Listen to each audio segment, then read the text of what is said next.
할렐루야. 우리는 지난 부활주일까지 숨가쁘게 달렸습니다. 천하보다 귀한 영혼을 건지기 위해서, 또 사람 나의 VIP를 주님 앞으로 이끌기 위해 많은 애를 썼습니다. 우리의 노력에도 불구하고 참석하지 못한 VIP가 있을 수도 있고, 또 이 자리에는 왔지만 앞으로 예수님을 믿게 될 것인지 또 믿지 않을 것인지 우리는 알 수도 없습니다. 중요한 것은 결과가 아니라 과정인 것입니다. 하나님이 가장 기뻐하시는 VIP 초청 주일을 한다고 광고를 들었을 때에 여러분 어떤 반응을 보였습니까? 이번 기회에 꼭 VIP를 주님 앞으로 인도하여 주님을 기쁘시게 되어 있다, 그렇게 결단하면서 열심을 낸 분들도 있겠지만, 나와는 전혀 상관없다는 듯이 듣고 평상시와 다른 바가 없이 무심하게 행동한 분들도 있을 겁니다. 주의 말씀에 반응을 보인 자들은 우리 주님이 꼭 기억합니다. 아멘. 그 반응들이 모이고 쌓였을 때에 언젠가는 놀라운 결실도 얻게 될 것입니다. 반면 주님의 말씀에 어떠한 반응도 없었다면 의미 있는 변화를 그에게 기대하기는 힘듭니다. 주님의 말씀이 생명의 말씀이고 능력의 말씀인 것은 분명하지만 반응하지 않는 이상 무슨 역사가 일어날 수가 있겠습니까? 사랑 여러분, 오늘 이 시간에 이 자리에 있는 나는 어떤 심령입니까? 주님의 말씀에 반응하는 심령입니까?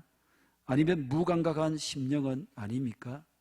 이 주님의 말씀을 진정으로 살아있는 하나님의 말씀으로 그렇게 믿고 듣고 있습니까? 아니면 대수롭지 않다는 듯 인간의 말처럼 그렇게 듣지는 않습니까? 이 시간도 간절히 소원없는 것은 한 사람도 예의 없이 하나님의 말씀으로 믿는 믿음으로 말씀을 대할 때마다 마땅한 반응이 있기를 진심으로 축복합니다. 우리에게 지난 부활절은 너무나 크고 놀라운 날이기에 부활주일 후에 일상으로 돌아갔을 때에 뭔가 허전하고 다소 느슨해지는 그런 느낌을 가질 수도 있습니다. 그런데 우리에게는 좀 생소하지만 부활주일 이후부터 성령 강림주일까지가 50일인데 이 기간을 기쁨의 50일 절기로 그렇게 부릅니다. 기쁨의 50일은 부활절과 오순절 성령 강림주일을 연결하는 절기인 셈입니다. 2000년 전에 부활절 이후 50일 되는 오순절에 성령님이 강림하심으로 성령님의 시대가 활짝 열리게 되었습니다. 당시 초대교회 성도들은 이 50일의 기간을 완전한 기쁨과 승리의 기분으로 보냈다고 알려져 있습니다. 이 절기가 갖는 기쁨과 승리의 감정은 현대의 그리스도인들이 도저히 되찾기 어려울 만큼 초대교회 성도들을 지배했다고 합니다. 우리에게도 부활절은 끝났지만 성령님의 함께 하심은 계속됩니다. 뿐만 아니라 작은 부활주일이라 할 수 있는 부활절이라 할 수 있는 주일이 매주마다 이어집니다. 따라서 우리도 이 기간 주님의 부활과 성천을 기뻐하고 부활의 주님을 전하는 정인으로서의 사명을 다해야 하는 것입니다.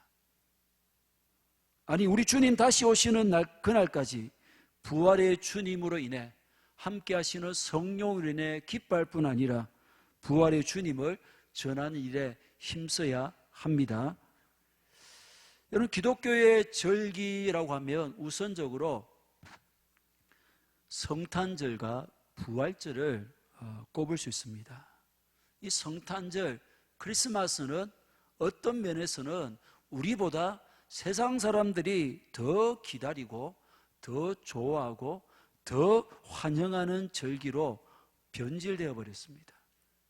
철저하게 이 돈을 벌기 위한 수단으로 상업화되어 버린 것입니다. 그런데 성탄절보다 더하다고 할 수 있는 부활절은 왜 세상이 변질시키지를 못합니까? 성탄절은 상업화를 시켰지만 부활절은 왜 그렇게 하지 못합니까? 예수님의 부활은 너무나 엄청난 것이기에 인간의 이성과 사고로도 도무지 설명할 길이 없기 때문입니다. 모든 것을 이성으로 이해하고 통제하기를 원하는 이 현대인들이 예수님의 부활만은 어떻게 할 수가 없는 거예요. 오죽했으면 부활의 첫 목격자였던 마리아조차, 그리고 그 이후 예수님의 제자들조차 부활을 믿지 못했겠습니까? 얼마나 믿기 힘든 사건이었기에 도마라는 예수님의 제자는 모든 제자들이 이구동성으로 부활의 주님을 만났다고 했건만 그는 그거 못 믿겠다는 거예요. 자신이 직접 보고 그분의 그 못자국에, 창자국에 손가락을 집어넣어 보고야 내가 믿을 수 있겠다, 그렇게 했던 것입니다. 사랑하는 여러분, 오늘 우리는 어떤 입장입니까? 예수님이 부활하셨다는 사실이 한 점의 의심이나 의혹도 없이 믿어지십니까? 수없이 들었음에도 불구하고 여전히 믿어지지 않고 믿고는 싶은데 믿을 수 없는 사건으로 남아있지는 않습니까? 지난 시간에도 말씀드렸지만 우리에게 부활이 없다면 기독교는 역사상 최고의 사기 집단이 되고 맙니다. 우리는 세상에서 가장 불쌍한 인생들로 전락하고 맙니다. 우리가 예수님을 믿음으로 누리고 있는 모든 것들은 실상이 아니라 신기루처럼 되어버립니다. 전부 다 거짓으로 변해버립니다. 이런 것을 생각할 때에 예수님이 부활하신 것이 얼마나 다행인지 모릅니다. 얼마나 감사한 일이며 복된 일인지 모릅니다. 오늘 본문을 통해서도 확인할 수 있습니다. 19절입니다. 시작. 이날 곧 안식 후 첫날 저녁 때에 제자들이 유대인들을 두려워하여 모인 곳에 문들을 닫았더니 예수께서 오사 가운데 서서 이르시되 너희에게 평강이 있을지어다. 아멘. 안식 후 첫날은 주일입니다. 부활하신 예수님이 도마를 제외한 제자들이 모여있는 자리에 나타나셨습니다. 부활하신 예수님은 누가복음 24장 13절에서 32절, 마가복음 16장 12, 13절에서 기록하듯이 엠마오로 내려가던 두 제자를 이미 만나셨어요. 그리고 누가복음 24장 34절에서 기록되어 있듯이 베드로 역시 이미 부활의 주님을 만났습니다. 그런데도 제자들은 베드로의 말도 엠마오로 내려가다 돌아온 두 제자의 말도 믿지를 못하고 유대인들을 두려워하여 모든 문들을 꽁꽁 닫고 있었습니다. 자신의 스승인 예수님이 십자가 처형을 당했습니다. 그 위험이 자신들에게 닥칠 것을 두려워했습니다.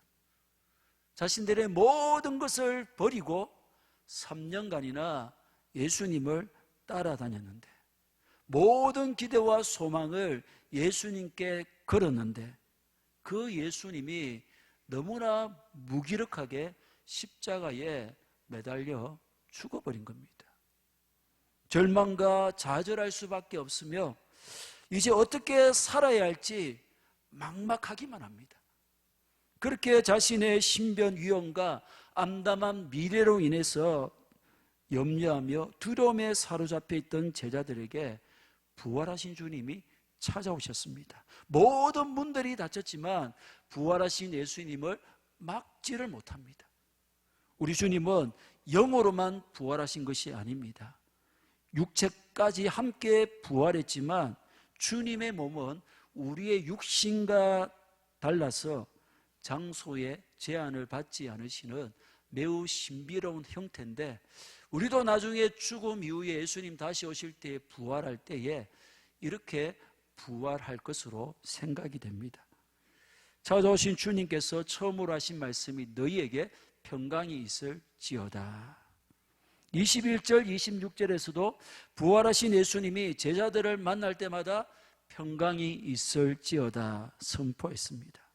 평강은 샬롬이죠. 샬롬. 유대인들이 보편적으로 하는 인사말입니다. 만날 때나 헤어질 때나 샬롬으로 인사를 하지만 우리의 현실은 샬롬을 누릴 수 없는 상황으로 가득 차 있습니다. 우크라이나와 러시아가 계속 전쟁 중에 있는데 우리 한반도에도 전쟁의 위험이 갈수록 커져가고 있습니다. 지난 금요일에도 북한은 ICBM, 즉 대륙간 탄도 미사일을 시험 발사했습니다. 우려가 되는 것은 이번에 발사된 미사일은 고체 연료를 사용하는 신형입니다. 지금까지 사용한 미사일은 좀 액체 연료를 사용했어요. 액체 연료를 사용하기 위해서는 그 액체 연료를 주입하는 시간이 굉장히 깁니다. 그래서 사전에 미사일을 발사할 것 같다, 그게 탐지가 됩니다. 그런데 고체 연료는 발사체에 연료가 내장되어 있기 때문에 이 연료를 주입하는 게 필요가 없고 신속히 발사가 가능해진 거예요. 그러니까 고체 연료 미사일은 사전에 탐지 요격하는 킬 체인조차 무력화시켜 버리는 겁니다. 갈수록 무력 도발 수위를 높이는 북한은 참 두려운 존재일 수밖에 없습니다. 그뿐 아니라 우리 경제는 어떻습니까?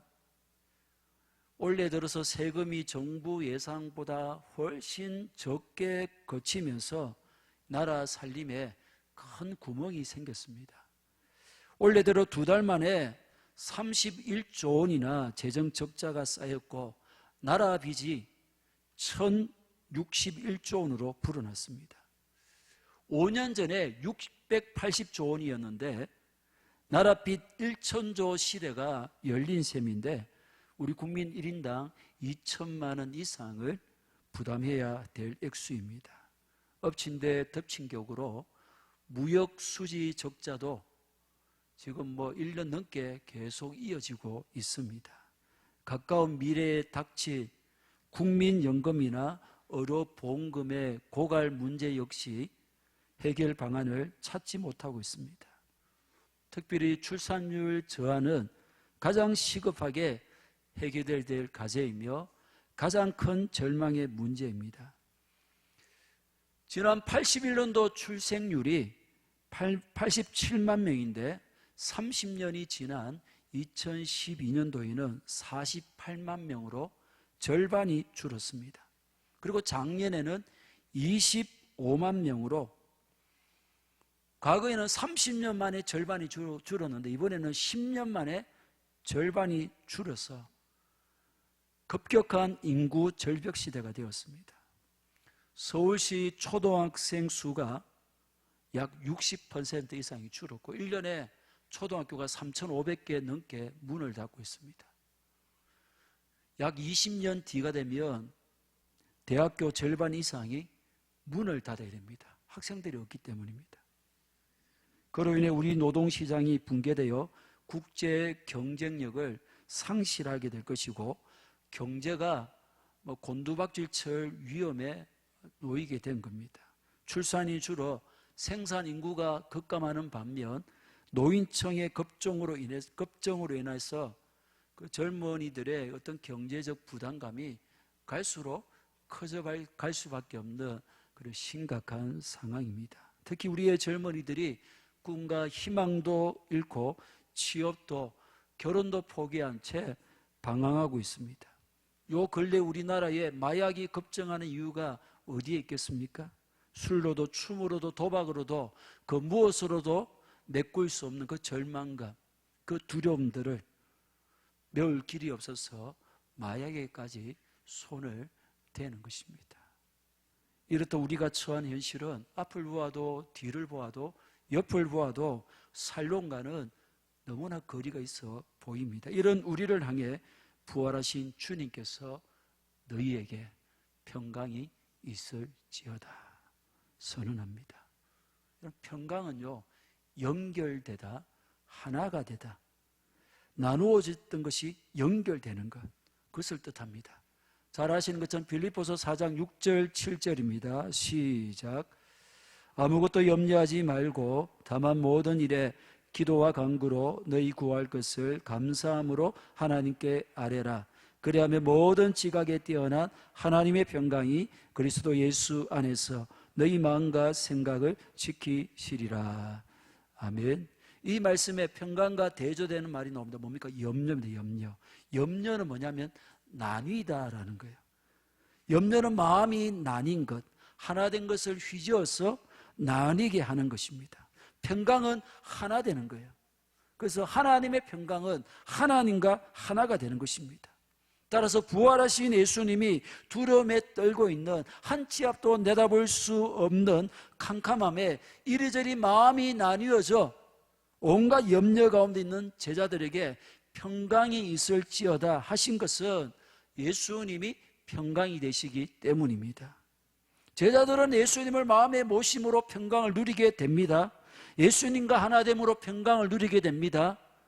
예수님이 제자들 가운데 서시니 평화가 임합니다. 그러니까 예수님이 평강을 주셔서 평강을 누린다는 것이 아니라 예수님이 계시면, 예수님을 모시면 평강은 저절로 임합니다. 그렇습니다. 내 마음 중심에 예수님을 모시면 강같이 흘러오는 평강을 누리게 됩니다. 우리 교회의 중심에, 우리 가정의 중심에 예수님이 계시면 평화로울 수밖에 없습니다. 평강은 인간의 노력이나 열심으로 얻게 되는 것이 아닙니다. 십자가에서 죽으시고 부활하신 예수님만이 진정한 평강이 되시며 평안을 주실 수 있는 분입니다. 주님이 주시는 평강은 세상에서 당하는 환난조차 이기는 담대함을 줍니다. 사망을 이긴 주님, 세상을 이긴 주님이 우리와 함께 하시기 때문입니다. 여호수아 1장에 탁월한 지도자 모세의 뒤를 이어서 여호수아가 지도자가 되는데 그 여호수아에게 하나님이 계속해서 말씀하신 것이 있습니다. 모세 같은 대단한 지도자의 뒤를 이어받은 여호수아에게 우선적으로 찾아온 것은 두려움입니다. 과연 모세처럼 이 백성을 잘 인도해 갈 수 있을지, 모세 같은 대단한 사람도 버거워했는데 잘 감당할 수 있을지 두려울 수밖에 없습니다. 이 여호수아에게 하나님께서 무엇을 말씀합니까? 주목하여 읽어봅니다. 여호수아 1장 5절 6절입니다. 시작. 내 평생에 너를 능히 대적할 자가 없으리니 내가 모세와 함께 있었던 것 같이 너와 함께 있을 것임이니라. 내가 너를 떠나지 아니하며 버리지 아니하리니 강하고 담대하라. 9절 내가 내게 명령한 것이 아니냐. 강하고 담대하라. 두려워하지 말며 놀라지 말라. 내가 어디로 가든지 내 하나님 여호와가 너와 함께 하느니라 하시니라. 아멘. 여호수아에게 강하고 담대하라, 놀라지 말고 두려워 말라 하시면서 그 이유에 대해 뭘 말씀합니까? 하나님이 여호수아와 항상 함께 하시겠다는 겁니다. 모세와 함께 있었던 것 같이 너와도 함께 있을 것이라는 겁니다. 여호수아는 지도자가 되었으니 당장 능력이 필요할 수 있어요. 당장 권위가 필요하고 힘이 필요하며 언변이 필요하고 또 군사가 필요할 수 있습니다. 모세의 지팡이가 필요할 수도 있지만 하나님께서는 내가 너와 함께 하겠다는 겁니다. 모세가 모세된 것은 다른 무엇이 아닌 내가 모세와 함께 했기 때문이라는 것입니다. 모세의 그 놀라운 능력이나 탁월한 지도력이 모두 함께한 나로 인함이라는 겁니다. 사랑하는 여러분, 우리는 자주 착각을 합니다. 하나님의 얼굴을 구하며 바라보기보다는 그분의 손에 무엇이 들려있는지를 그게 자꾸 바라보는 거예요. 하나님 그분이 능력이며 힘이며 권세이며 모든 것이 되시는데 믿습니까? 그분으로 만족하지 못하고 무언가 내밀고 있지는 않는지 그 손에 집중을 하는 거예요. 함께 하시는 하나님으로 인해서 만족하고 그분을 누리면 그분이 알아서 하실 것인데 자꾸 초조하면서 뭔가 그분으로부터 뭔가를 받으려고 한다는 겁니다. 우리 하나님은 두려움에 사로잡혀 있던 아브라함에게도 분명히 말씀합니다. 창세기 15장 1절 하반절 시작. 아브라함아 두려워하지 말라. 나는 내 방패요 너의 지극히 큰 상급이니라. 아멘. 하나님의 손에 든 것, 하나님 주시는 무언가가 방패가 아니고 상급이 아니라는 거예요. 하나님 그분 자신이 아브라함의 방패이며 아브라함의 상급이라는 것입니다. 할렐루야. 요한복음 14장 1절에서도 너희는 마음에 근심하지 말라. 하나님을 믿으니 또 나를 믿으라. 다른 무엇도 아니 하나님이 예수님이 함께 하시니 근심하지 않을 수 있다는 겁니다. 평강을 누릴 수 있습니다. 그렇습니다. 부활하신 주님께서 함께 하시면 어떤 상황에서도 평강을 누릴 수 있습니다. 하나님의 평강이 그리스도 예수 안에서 내 마음과 생각을 지키시는 것을 체험할 수 있습니다. 우리가 처음 교회에 나오고 신앙생활 할 때는 교회에서 주는 선물, 그거 중요합니다. 절에 가면 절밥 마시는 거 중요하듯이 교회도 교회밥이 맛있어야 돼요. 교회 오는데 그 중요한 선택 이유가 될 수도 있어요. 누군가에게는. 또 분위기가 좋은 것, 또 교회 다니는 사람이 좋아서 그게 교회에 나오는 이유가 될 수가 있습니다. 하지만 서서히 그 무게중심이 하나님께로 옮겨가야 합니다. 사람이나 분위기나 교회 밥이 아니라 하나님이 좋아서 부활하신 예수 그리스도로 인하여 예수의 영이신 성령님으로 인해서 신앙생활을 해야 합니다. 그렇지 못하면 언제라도 누구 때문에 교회 못 가겠다, 무엇 때문에 교회 못 가겠다고 하는데 하나님이 아니라 사람을 보고 환경을 보고 신앙생활 하기에 그런 말이 나오는 것입니다. 사랑하는 여러분, 부활하신 주님이 우리와 함께 우리 마음 가운데, 우리 문제 가운데, 우리의 눈물과 신음 가운데 계십니다. 그럼 우리는 완전한 평강을 누릴 수 있습니다. 이 주님을 믿음으로 주님의 말씀대로 어떤 상황에서도 평강을 누리는 우리의 현장이기를 간절히 축복합니다. 20절입니다. 시작. 이 말씀을 하시고 손과 옆구리를 보이시니 제자들이 보고 주를 보고 기뻐하더라. 우리 예수님은 제자들에게 손과 발뿐 아니라 옆구리 창자국을 보이셨어요. 근데 누가복음 24장 40절에는 손과 발을 보이신 것으로 기록합니다. 요한복음에는 유독 이 옆구리를 많이 강조해요. 옆구리를. 25절에 도마의 확인 장면에서도 이 공간복음서에는 없는 옆구리의 창자국을 기록을 합니다. 또 19장 34절에 군인이 예수님의 죽음을 보고 그분의 옆구리를 찌르니 피와 물이 나왔다. 이 기록도 요한복음에만 나오는 기록이에요.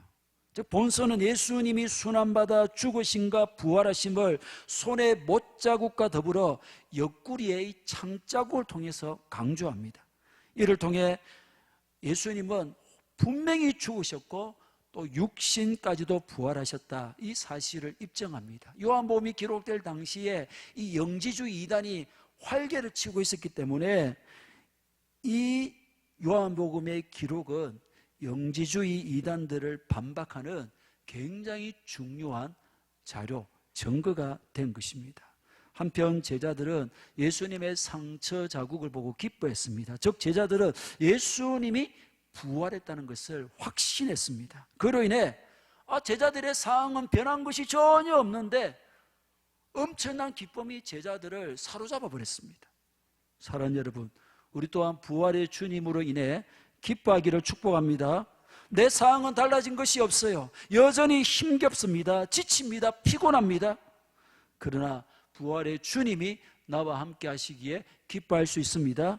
기뻐해야 합니다. 죽음까지도 깨뜨리신, 죽음의 권세까지도 깨뜨리신 그분에게는 불가능한 것이 어디에 있겠습니까? 그분이 나를 사랑하셔서 나를 먼저 찾아오셨습니다. 나를 위해 자기의 생명까지 아낌없이 내어놓으셨는데 그분이 도대체 나를 위해 무엇을 아까워하겠습니까? 기뻐하고 또 기뻐하십시다. 이 시간에도 하늘의 기쁨으로 우리의 심령이 채워지기를 축복합니다. 21절 22절 시작. 예수께서도 이르시되 너희에게 평강이 있을지어다. 아버지께서 나를 보내신 것 같이 나도 너희를 보내노라. 이 말씀을 하시고 그들을 향하사 숨을 내쉬며 이르시되 성령을 받으라. 두려워하는 제자들에게 부활하신 주님으로 나타나셔서 평강을 선언하시고 주님을 만난 제자들은 기쁨으로 충만해졌습니다. 이 제자들에게 우리 주님은 사명을 주시고 보내십니다. 이것을 성부와 성자의 관계를 들어서 말씀합니다. 성부와 성자의 관계에서 성부는 보낸 자가 되고 성자는 보냄을 받은 자가 되었습니다. 마찬가지로 성자와 이 제자들의 관계도 성자는 보낸 자가 되고 제자들은 보냄을 받은 자가 되었습니다. 예수님은 13장 20절에서도 내가 보낸 자를 영접하는 자는 나를 영접하는 것이요 나를 영접하는 자는 나를 보내신 이를 영접하는 것이니라 그렇게 말씀했습니다. 사랑하는 여러분, 오늘 우리는 주님의 보냄을 받은 자인 줄로 믿습니다. 우리 예수님은 성부 하나님으로부터 보냄을 받은 자라는 그 사명감에 투철했습니다. 한순간도 그 사실을 놓지 않았습니다. 그래서 요한복음 3장, 5장, 6장, 8장, 10장, 11장, 17장 등에서 자신을 하나님 아버지로부터 보냄을 받은 자라 그 사실을 계속 밝힙니다. 그리고 보내신 아버지의 뜻을 온전히 이루셨고 마지막에 십자가까지 매달리셔서 죽으신 겁니다. 그렇다면 우리 또한 주님의 부활하신 주님의 보냄을 받은 자라는 사실을 잊지 않아야 합니다. 우리는 어쩌다가 우연히 이 세상에 태어난 것이 아닙니다. 또 우리는 그렇게 대충 그렇게 살다가 그렇게 죽어갈 인생도 아니라는 것입니다. 왜입니까? 부활하신 주님이 우리를 보내셨습니다. 사명을 감당함으로 나를 보내신 그분을 기쁘게 하는 삶을 사셔야 합니다. 아버지의 보내심에 아버지의 뜻을 따라 십자가까지 지고 죽으시며 순종하셨던 우리 주님처럼 그 주님의 발자취를 따라갈 우리 또한 주님의 뜻을 이루는 데 우선권을 두어야 될 뿐 아니라 그분의 뜻을 이루기 위해 우리의 목숨까지도 드려야 할 줄로 믿습니다. 우리로 그렇게 살아가도록 성령을 받으라 명령합니다. 숨을 내쉬며 이 말은 신약에 한 번 나오고 구약에 2번 나옵니다. 창세기 2장 7절에 생기를 그 코에 불어넣으시니 사람이 생명이 되니라 여기에 불어넣으시니 에스겔서 37장 9절에 생기야 사방에서부터 와서 이 죽임을 당한 자에게 붙어서 살아나게 하라. 이 붙어서 불어서 죽임을 당한 자에게 불어서 살아나게 하라. 이 불어서에 바로 이 말이 사용되었습니다. 즉 창세기 2장의 창조 사역에서 에스겔 37장의 민족의 회복을 위한 문맥에서 사용되었는데 본문에서는 보냄을 받은 자로서의 사명을 위한 문맥에서 이 단어가 사용되었습니다. 구약의 2 구절은 1차적으로 생명이 없던 자에게 생명을 잃은 자에게 새로운 생명을 부여하는 일과 관련되어 사용되었는데 본문은 육적인 생명과는 전혀 관련이 없고 오직 영적인 생명을 상징하는 성령을 부여하는 문맥에서 사용이 되었습니다. 성령님은 예수님의 영입니다.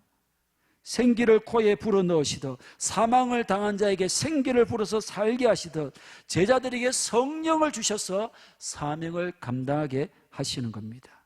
따라서 주님의 보냄을 받은 우리는 반드시 성령님을 받아야 합니다. 본문의 성령을 받으라, 이건 명령형이에요. 명령이란 말은 무슨 말입니까? 받아도 되고 성령을 안 받아도 되는 것이 아니라 필수적으로 받아야 한다는 겁니다. 그런데 오늘 우리에게는 예수님을 믿을 때 이미 예수님의 영이신 성령님이 임했고 이미 우리는 성령님을 받은 자인 줄로 믿습니다. 사랑하는 여러분, 부활절은 끝났지만 우리는 계속해서 부활의 주님을 모시고 기뻐해야 합니다. 기뻐해 보십시오. 옆에 분들에게 얼마나 기쁜지 얼굴 한번 보여주십시오. 활짝 웃는 얼굴로.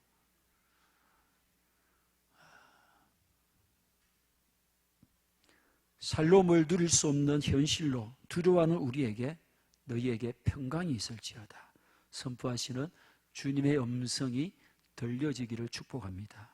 우리에게는 가장 큰 축복이며 은혜는 부활의 주님 그분 자체입니다. 그분의 손이 아니라 그분의 얼굴입니다. 그분과 동행하는 것입니다. 부활의 주님과 함께할 때에 부활의 주님이 계시면 부활의 주님을 중심에 모시면 하늘의 평강을 누릴 수 있습니다. 세상에서 가장 행복한 자로 살 수 있습니다. 또한 우리는 부활의 주님으로부터 보냄을 받은 자입니다. 그러나 앞서 평강을 누려야 합니다. 주님으로 인해서 기뻐할 수 있어야 합니다. 평강도 없고 기쁨도 없는데 사명을 감당한다, 그건 억지스러운 거예요. 그는 고역일 수밖에 없습니다. 갈수록 피곤해지고 지쳐가게 되는 겁니다. 우리는 노예가 아닙니다. 우리의 우선순위는 주님과의 사귐입니다. 먼저 평강을 누리며 기뻐하며 그 감격 가운데 사명자로 나아가야 되는 거예요. 그래야만 구원해 주시고 놀라운 평강을 주시고 기쁨을 주신 것도 벅찬데 나가는 자에게 사명을 주셔서 동력하게 하신 것에 대한 감격을 잃지 않게 되는 겁니다.